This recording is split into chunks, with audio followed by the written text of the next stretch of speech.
Here are some of the fundamental equations that relate to acids and bases, and some of these were derived in previous slides. The pH and the pOH always add up to 14. The hydrogen ion concentration is in moles per liter is simply 10 to the negative pH.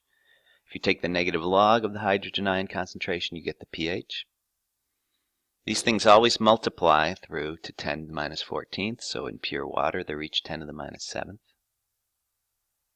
The hydroxide ion concentration and the pOH are analogous to pH calculations, just with OH minus substituted for H plus. Most students at a very young age learn that if it's less than 7, it's an acid. If the pH is greater than 7, it's a base. If it's exactly 7, it's neutral. And we'll find that if you do have a strong acid reacting with a strong base, we can use this formula C1V1 equals C2V2 to determine any unknown if we have 3 of the 4, and this problem here will apply to this. This is only true for strong acids reacting with strong bases, because otherwise you have an equilibrium situation and things get a little more complicated. So let's go ahead and fill in this chart. Well, we need H plus. Well, let's find H plus equals. That is right there. So we'll simply do 10 to the negative 3.78 power. I encourage you to do this on your own calculator. Should be an acid with about 10 to the minus 4. Yeah, 1.66 times 10 to the minus 4. The pOH, let's find pOH equals, the negative log of the hydroxide. I don't have the hydroxide yet. So how about this one? They add up to 14. So how about 10.22?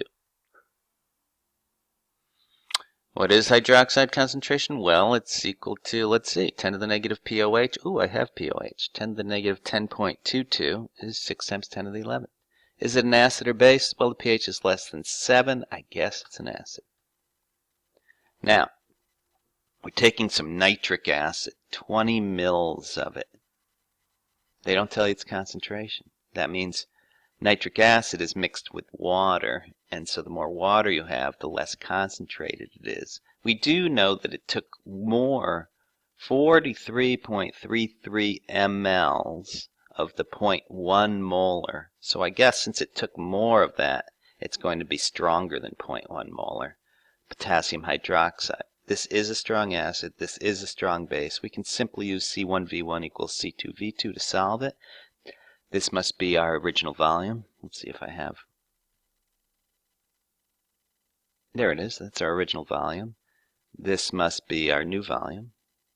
This is our original concentration. No, it actually applies to the KOH, so these two go together. This is our final concentration. Let's solve for C1. It must be equal to C2V2 over V1.